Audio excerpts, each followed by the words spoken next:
اما بعد فاعوذ باللہ من الشیطان الرجیم بسم اللہ الرحمن الرحیم ثم اورثنا الکتاب الذین اصطفینا من عبادنا فمنهم ظالم لنفسه ومنهم مقتصد ومنهم سابق بالخیرات صدق اللہ مولانا العظیم۔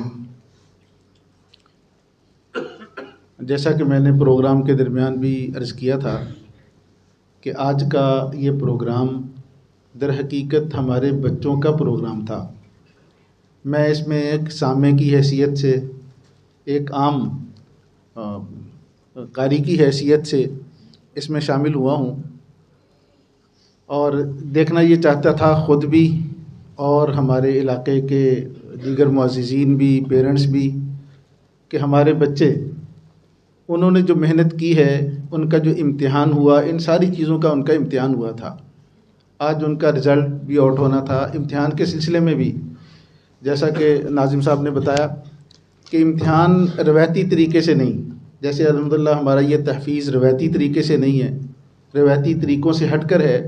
امتحان میں بھی روایتی طریقے کو چھوڑ کر غیر روایتی طریقہ ہم نے اختیار کیا تھا کہ 4 دن پہلے مسلسل ان کا امتحان یہاں کے 2 ٹیچر لیتے تھے۔ جتنی ان کی منزل تھی، جتنے یہ پارے پڑھ چکے تھے، ان کو 4 حصوں میں ڈیوائیڈ کر دیا تھا کہ ایک حصے کا روزانہ ان کا ٹیسٹ ہوگا، اسی کی تیاری دن رات کریں گے یہ۔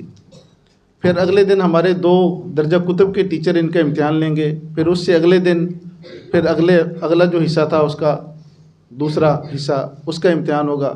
اس طرح جن بچوں کی زیادہ منزلیں تھیں، انہوں نے 4 دن میں اپنی پوری منزل کمپلیٹ کی ہے، یاد کر کے اس کا امتحان دیا۔ جن کی تھوڑی کم تھی 3 حصوں میں ڈیوائیڈ تھا، جن کی اس سے کم تھی 2 حصوں میں ڈیوائیڈ تھا اس کا پوری منزل۔ اور پھر ان کو ایک دن دیا گیا کہ اب آپ نے جو 4 دن 3 دن مسلسل تیاری کی ہے، اس کی تیاری کرو۔ اس دن پھر ہم نے پاک پتن سے، بڑا مشہور مدرسہ ہے وہاں، اور وہاں کے قرہ، ان کو دعوت دی 3 حضرات کو کہ ہمارے بچوں کا امتحان لیں، آپ ان سے بھی پوچھ سکتے ہیں۔ ان سے میں نے کہا کہ خوب کھڑکا بجا کے امتحان لینا ہے۔ میں ان میں سے نہیں ہوں کہ آپ سے یہ درخواست کروں کہ ہمارے بچوں کو نمبر اچھے دیں۔ میں یہ چاہوں گا کہ آپ جو ان کے صحیح نمبر ہیں اس طرح سے نمبر دیں اور کھڑکا بجا کے ان کا امتحان لیں، کیونکہ اس سے پھر بچوں میں، اور ایک امتحان کا مقصد بھی پورا ہوتا ہے، اور بچوں کے اندر بھی وہ صلاحیت پیدا ہوتی ہے کہ مجھے ایک امتحان سے گزرنا ہے۔ تو الحمدللہ العظیم وہ جو ادارے کے 3 اساتذہ آئے تھے، بڑے سینئر استاذ تھے، تو حضرات سے پوچھ لیں کہ ان کے تاثرات کیا تھے۔ کہہ رہے کہ واقعتاً ہمارے لیے قابل رشک، ان کے پاس حفظ کے 300 بچے ہیں جو رہائشی بچے ہیں ان کے پاس، ان کے مدرسے میں، اور 300 ان کے اپنے ہیں، اور 6 شاخیں ہیں، اس کے اندر بھی بچے پڑھتے ہیں۔ تو کہہ رہے تھے کہ واقعتاً ہمارے لیے قابل رشک تھا ان بچوں کا پڑھنا۔ الحمدللہ العظیم کوشش یہ ہے کہ ہم جو کچھ پڑھ رہے ہیں وہ صحیح پڑھیں، تجوید کے اصولوں کے مطابق پڑھیں، اور صرف پڑھیں ہی نہیں، اس کے ساتھ ہماری کوشش رات دن یہ ہوتی ہے۔ آپ دیکھ لیں کہ ان میں بسا اوقات میں سخت ناراض بھی ہو جاتا ہوں حضرات کو، کہ صرف تعلیم نہیں، اس کے ساتھ تربیت پر بھی زور ہو، کہ ان بچوں کی ایک ایک چیز میں تربیت، یہ والدین کی بھی ذمہ داری ہے، اور روحانی والدین اساتذہ کی بھی ذمہ داری ہے کہ قدم قدم بچے پہ نظر رکھیں، جہاں غلطی کر رہا ہے اس کو پیار سے سمجھائیں۔ تو جب ان کو بار بار ہم اس بات سے ٹوکیں گے، ایک غلط بات سے، کئی بچے ہیں ان کو الٹے ہاتھ سے، یعنی 8 مرتبہ تو میں نے ٹوکا کھاتے ہوئے الٹے ہاتھ سے کہ بیٹا الٹے ہاتھ سے نہیں کھاتے، حدیث پاک میں الٹے ہاتھ سے شیطان کھاتا ہے۔ تو الٹے ہاتھ سے نہ کھایا کریں۔ بعد میں الحمدللہ اب ان کی ایسی عادت بنتی ہے، الٹا ہاتھ جائے تو فوراً یاد آ جاتا ہے، دائیں ہاتھ کی طرف چلے جاتے ہیں۔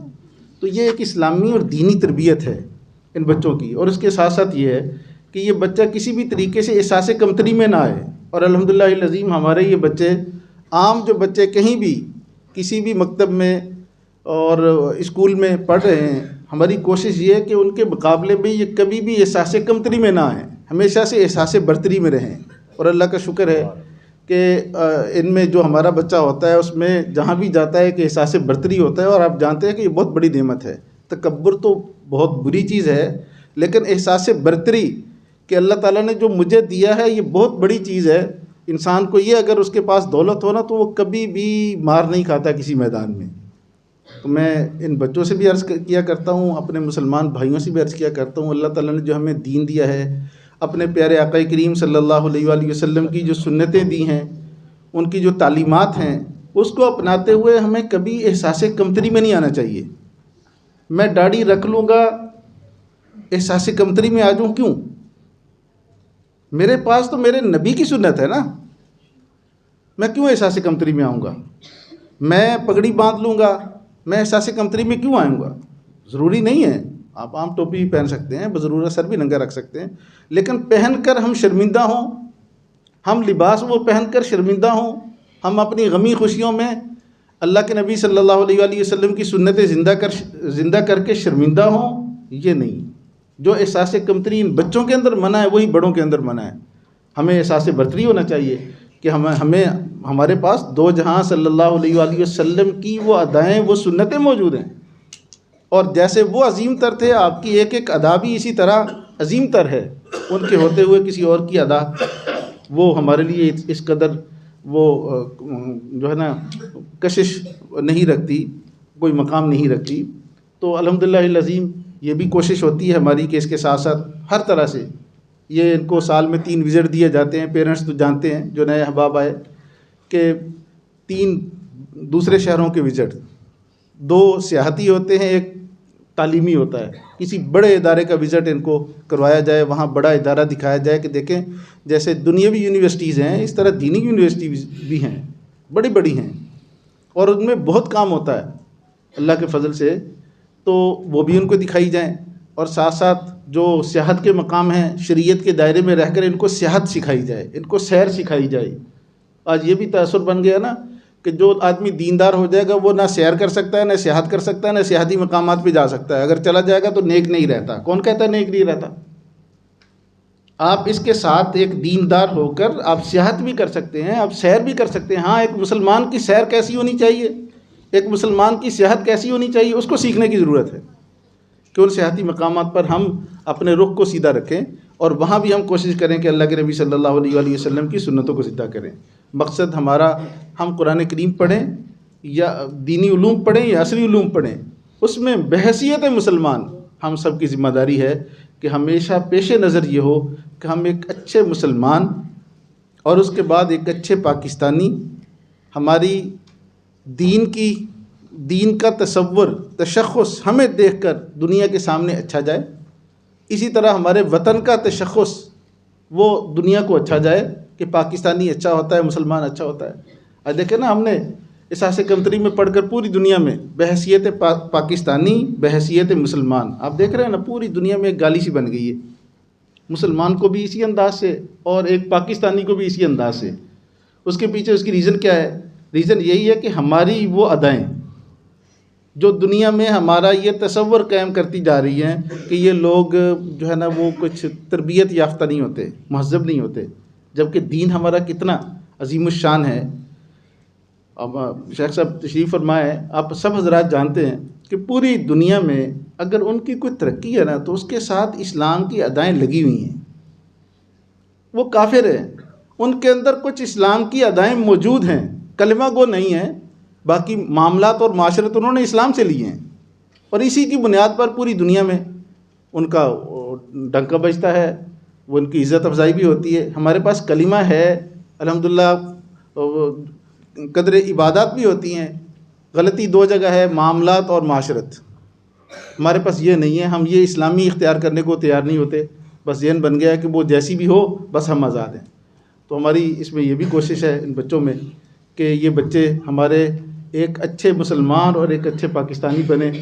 تو اللہ تعالیٰ سے مجھے پوری امید ہے کہ انشاءاللہ العزیز اللہ تعالیٰ ہمیں اس مقصد میں ضرور کامیاب کریں گے۔ ابھی کمیاں ہوں گی، ہیں، ہم اس کو وقت کے ساتھ ساتھ ان کو بھی دور کرنے کی کوشش کر رہے ہیں، مزید بہتری کی بھی۔ اب جو پیرنٹس آئے ہیں اور بھی ہیں، اس میں اور کوئی اچھی تجویز دینا چاہے خلوت میں آ کر دے، انشاءاللہ ہم اس کو بھی کھلے دل سے لیتے ہیں۔ مقصد یہ ہے کہ ہم ان بچوں کو اچھے سے اچھا بنانا چاہتے ہیں، تو بہت بڑی گنجائش ہے اس میں۔ تو اس میں آپ ضرور ہماری اس سلسلے میں رہنمائی کریں، مشورہ بھی دیں، اور اگر کوئی اچھی چیز لگے تو اس کو عام بھی کریں۔ میں تو ہر جگہ اس کی تبلیغ کرتا ہوں۔ باقی یہ امتحانات وغیرہ جو بچوں کے ہوتے ہیں، تو یہ ایک نیکی میں مقابلہ ہوتا ہے، صلاحیت میں مقابلہ ہوتا ہے، اور یہ ہمارے دین کا ایک بہت بڑا حصہ ہے۔ دین میں خیر کے اندر مقابلہ بازی، اس کی حوصلہ افزائی ہے، بڑی حکم ہے، فاستبقوا الخیرات، خیرات میں تم ایک دوسرے سے آگے بڑھو، دوڑو، اس سے آگے بڑھنے کی کوشش کرو۔ ہاں، دنیا میں مقابلہ نہیں، دینی اور خیر کے کاموں میں مقابلہ ہونا چاہیے۔ تو یہاں ان کا جو مقابلہ ہوتا ہے، اچھی تجوید، اچھا تلفظ، اچھا لہجہ، اچھی سپیچ، تو اس سے مقصد یہی ہوتا ہے کہ ان کی ان صلاحیتوں میں، خیر کی صلاحیتوں میں وہ اضافہ ہو۔ تو الحمدللہ العظیم وہ بھی ایک سنت پر ہی عمل ہوتا ہے۔ وہ آپ جانتے ہیں نا، بڑا مشہور واقعہ حضرت عمر اور حضرت صدیق رضی اللہ تعالیٰ عنہما کا، گھر کا سامان لانے میں نا، کہ خیر کے کام کے لیے چندہ دو، آدھا سامان لائے وہ پورا لے آئے، یہ مقابلہ ہی تو تھا خیر میں۔ تو یہ امتحان بھی ایک مقابلہ ہوتا ہے، اور حوصلہ افزائی جناب نبی کریم صلی اللہ علیہ وآلہ وسلم فرمایا کرتے تھے، یہ ان کی حوصلہ افزائی تھی۔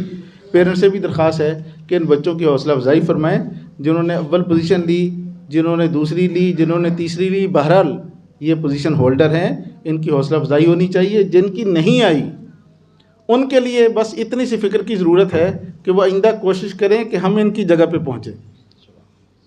ان کے سامنے دینے سے مقصود یہی تھا کہ جن کی پوزیشن نہیں آئی وہ آئندہ کے لیے یہ یہاں سے عزم کر کے جائیں کہ ہم آئندہ مرتبہ انشاءاللہ ان سے آگے بڑھیں گے، اور اس جذبے سے محنت کرنا یہ عبادت ہی عبادت ہے، نیکی ہی نیکی ہے۔ تو اللہ تعالی ہم سب کا مل بیٹھنا اپنی بارگاہ میں قبول فرمائے۔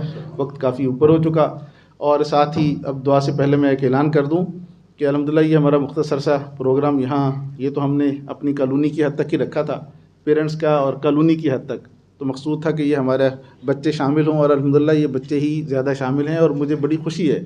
یہ جو بچے آپ دیکھ رہے ہیں نا کہ یہاں کھیل کود بھی رہے ہیں، بیٹھے ہوئے ہیں، یہ آپ سے زیادہ یہاں سے سیکھ کر جا رہے ہیں۔ ان کے دماغ میں جو نقش ہو گیا نا، یہ ان کے دماغ میں کلک کرتا رہے گا۔ دیکھنے میں انہوں نے کچھ زیادہ سنا نہیں ہوگا، لیکن اس محفل سے جو انہوں نے جو کچھ اخذ کیا ہے نا، یہ بہت ہے۔ نسل نو کی تربیت کا یہی طریقہ ہے، یہ روحانی مراکز میں ان کو جوڑنا، بیٹھنا۔ دل ہو جان، میں انشاءاللہ دعا کرتا ہوں۔ اور یہ چھوٹا سا پروگرام تھا یہاں، الحمدللہ ایک ہمارا بڑا پروگرام ہو رہا ہے۔ 5 سالہ ہمارا سالانہ جلسہ دستار فضیلت، ہمارا جو دوسرا پورشن ہے جہاں مفتیان کرام پڑھتے ہیں، 5 سال کے مفتیان کرام کی دستار بندی رکی ہوئی تھی، کرونا آ گیا تھا، اس کے بعد سے روک دیا۔ تو اس کا وقت رکھا ہے 3 فروری بروز ہفتہ، ظہر تا عصر۔ بڑا عظیم الشان پروگرام ہے، وہ یہاں نہیں ہوگا، وہ ہمارا جو کیمپس 2 ہے، الحرم سٹی فیز 2، کچی پکی ہڑپا روڈ، تو وہاں ہوگا۔ اور وہاں 2 بہت بڑی روحانی شخصیات تشریف لا رہی ہیں۔ ایک مسکین پور شریف سے حضرت مولانا محمد شاہ صاحب رحمہ اللہ تعالی، نقش بندیہ کے عظیم روحانی رہنما ہیں، بہت بڑی ہستی ہیں۔ نقش بندیہ کا جتنا سلسلہ ہے وہ تقریباً مسکین پور شریف سے نکلا۔ اور دوسرے ہمارے لاہور سے حضرت مفتی محمد حسن صاحب دامت برکاتہم العالیہ، اکثر مسلمان واقف ہوں گے، اللہ کی نشانی ہے چلتی پھرتی، تو وہ تشریف لائیں گے۔ اس میں آپ تمام احباب کو ابھی سے دعوت ہے۔ ان کو ہم نے یہاں سلیقے سے تقسیم انعامات ہو گیا، لیکن ہم جن کی پوزیشنیں آئی ہیں، ان بچوں کو انشاءاللہ ہماری کوشش ہوگی کہ وہاں ان حضرات، اور وہ اللہ کا شکر ہے اللہ کی توفیق سے جو حضرات شریک ہوئے ہیں ان کو تو پتہ ہے، جو نہیں ہوئے تو دیکھیں گے، بڑا پروقار جلسہ ہوتا ہے، بہت بڑی حاضری اس میں ہوتی ہے۔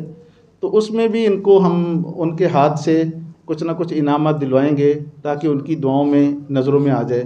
تو اس کا بھی میں نے کہا آپ کو ابھی سے دعوت دے دوں، اطلاع نہیں ہے، دعوت ہے۔ آپ تمام حضرات اس میں شریک ضرور تشریف لائیے گا۔ انشاءاللہ وہ ہستیاں آپ دیکھیں گے، ایک ہستی تو یہاں تشریف لائی تھی کچھ وقت پہلے، تو انشاءاللہ دوسری ہستی کی بھی آپ زیارت کریں گے، تو بہت بڑے اللہ کے ولی ہیں جو تشریف لا رہے ہیں۔ تو امید ہے کرتا ہوں کہ آپ حضرات وہاں بھی تشریف لائیں گے۔ آپ دعا کر لیتے ہیں، اور اس کے بعد 2 منٹ بعد انشاءاللہ نماز ہو جائے گی۔ ہمارے بزرگ آئے تھے، ان کا بیٹا بیمار ہے، ان کے لیے خصوصی دعا فرمائیے گا کہ اللہ تعالیٰ ان کو شفاء عاجلہ کاملہ نصیب فرمائے۔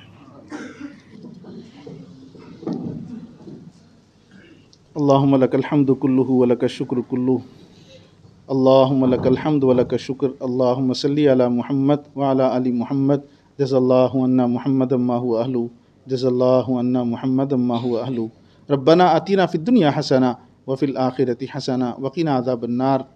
اللہم احسن عاقبتنا فی الامور کلھا واجرنا من خزی الدنیا وعذاب الآخرہ. اللہم لا تدع لنا ذنبا الا غفرتہ ولا ہما الا فرجتہ ولا دینا الا قضیتہ ولا حاجۃ من حوائج الدنیا والآخرۃ الا قضیتہا یا ارحم الراحمین. یا اللہ کریم، یا اللہ کریم، ہمارے جن بچوں نے نمایاں پوزیشنیں لیں یا اللہ ان کو بھی اپنی بارگاہ میں قبول فرما. یا اللہ کریم، جو ہمارے بچے اس مرتبہ پوزیشن نہیں لے سکے، یا اللہ کریم، یا اللہ کریم، ان کو مزید صلاحیتوں سے، استعداد سے نوازیے کہ آئندہ مرتبہ وہ بھی اس قابل ہوں کہ پوزیشن ہولڈر بن جائیں. یا اللہ ہمارے ایک ایک طالب علم کو اپنی بارگاہ میں قبول فرما، مقبول فرما. یا اللہ کریم، ہمارے یہاں پڑھانے والے اساتذہ اکرام، یا اللہ ان کی مساعی جمیلہ کو قبول فرما. ان کی بہت محنتیں ہیں، بہت کاوشیں ہیں، دن رات ایک کر کے دعائیں بھی کرتے ہیں، محنت بھی کرتے ہیں. یا اللہ کریم ان کو اپنے شان نشان اجر عظیم عطا فرما. یا اللہ جتنے پیرنٹس ہیں، والدین تشریف لائے، یا اللہ کریم، یا اللہ کریم ان کو بھی اپنے شان نشان اجر عظیم عطا فرما. ان بچوں کو ان کے لیے بہترین صدقہ جاریہ بنا، ان کی آنکھوں کی ٹھنڈک بنا. یا اللہ کریم، اپنے گھر میں، اپنے گاؤں میں، اپنے علاقے میں جہاں جہاں ہمارے یہ بچے جائیں ان کو ذریعہ انقلاب بنا. یا اللہ کریم، یا اللہ کریم، یا اللہ کریم، ہمارے جتنے مسلمان بھائی تشریف فرما ہیں، یا اللہ سب کو اپنی بارگاہ میں قبول فرما. سب جتنی اپنے دلوں کے اندر حاجات، نیک اور جائز حاجات لے کر آئے ہیں، یا اللہ ان حاجات کو اپنی بارگاہ میں قبول فرما. یا اللہ کریم، خزانہ غیب سے ان کی حاجات کو پورا فرما. یا اللہ کریم، یا اللہ کریم، یا اللہ کریم، ہمیں دنیا آخرت کی ہر خیر، ہر بھلائی نصیب فرما، ہر عافیت نصیب فرما. ہم پر رحم فرما، امت مسلمہ پر رحم فرما، خاص طور پر یا اللہ فلسطین کے مسلمانوں پر رحم فرما. یا اللہ کریم، یا اللہ کریم، ان کو جو زخم پہنچ چکے، یا اللہ کریم ان کے اس دکھ درد کا آپ ہی مداوع فرما دیجئے. یا اللہ ان کو مزید استقامت نصیب فرمائیے. ان کے مد مقابل دشمن کو یا اللہ تباہ و برباد فرمائیے، ذلیل و خوار فرمائیے.